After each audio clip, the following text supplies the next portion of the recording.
episode of Cooking Together's Amanda's Libations. I'm Amanda, obviously, if you've been watching our Cooking Together Generations episodes. And Amanda's Libations is going to be all about, as you guessed it, libations, beer, wine, liquor, booze, mixed drinks, and all that type of thing. And with Valentine's Day coming up, I thought I'd spend my first episode doing something a little different but fun that you can do either for yourself, with your significant other, or with friends. If you're celebrating Valentine's Day and you like to drink beer, this is a great one. So I've got some chocolate here, and I've picked out 6 different kinds of chocolate and 6 different beers to pair with each one. So that's what we're going to do today. Beer and chocolate, huh? Beer and chocolate. I know it doesn't sound like, your normal pairing, but I promise you it's going to work out. So we're going to start with one that's a little weird. And I'm going to pour a cameraman one here. Are you guys going to try the weird one too? Sure, we'll try anything weird. Why not? We're weird.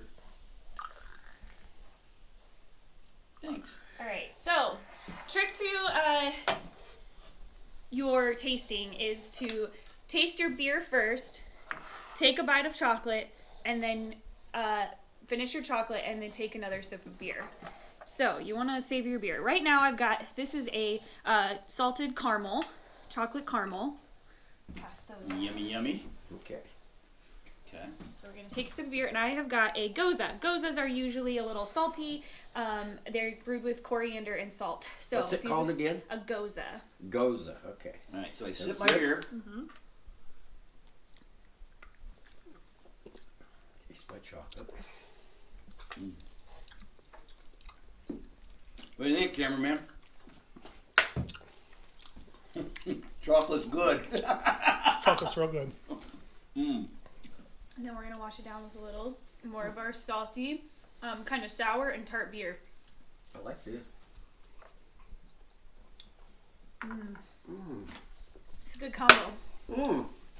I think The salt complements each other. So this is the trick when you're doing pairings, is that you want to find things that you would think would complement one another. And it's not brain surgery. It's not as hard as people think. I think people get scared of pairing food and beer or food and wine. But you actually just need to think about the flavors of your chocolate with the beer. So I've got a raspberry truffle here that we'd like to pair with a raspberry radler, or you could do a lambic. Lambics are a little more effervescent, so those will really cut through some of that chocolatey, which is nice. For another kind of weird pairing that maybe you wouldn't think of, I've got a citrus IPA that I'm pairing with, I think some people's least favorite, is a dark chocolate with orange cream. People don't like orange creams, I don't think. I do. But I like the orange creams. I usually poke holes in the bottom Oh, of the the bottom, bottles. yeah, go for it. Yeah. looking for the orange cream. So yeah, do a little dark chocolate. The bitterness from the dark chocolate with your IPA, if you get something more fruity, is going to be really nice. Don't get a too bitter of an IPA to pair with your dark chocolate though, because it's just going to be overwhelming bitterness. And then for our next one that we're going to do real quick together, got to finish my beer, is we're going to do a brown ale with just a regular milk chocolate. This is a sugar-free milk chocolate that I found. It's actually a nut brown. I'm making a mess here. It's all right. I just need a little. This is not proper beer pouring technique. Cameraman. Don't forget me. All right. Wow, so, she really gave you a short one there. I know.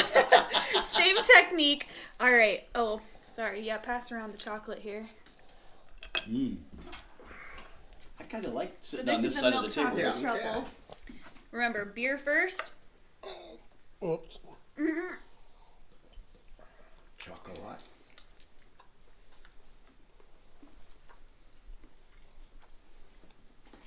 And then wash it down with your nut brown.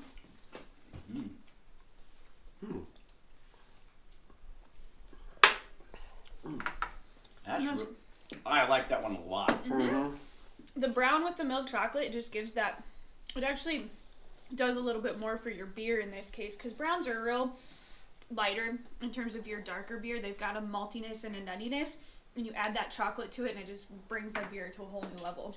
Wow. Super. I love that. That's really good. And then the next pairing that I've got is a coconut truffle that I'm going to pair with a chai milk stout to make kind of like a coconut chai milk stout or a coconut chai milkshake.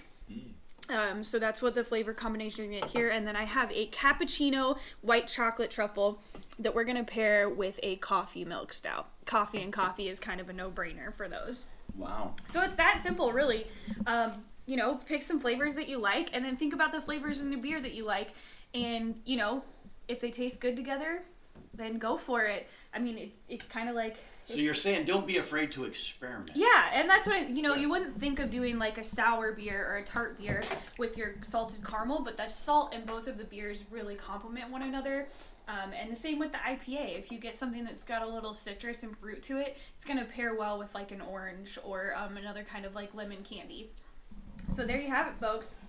Enjoy your Valentine's Day. Drink some more chocolate. Drink chocolate. Eat the beer. Awesome. We're on it. Enjoy, folks. Thanks for tuning in. Hey!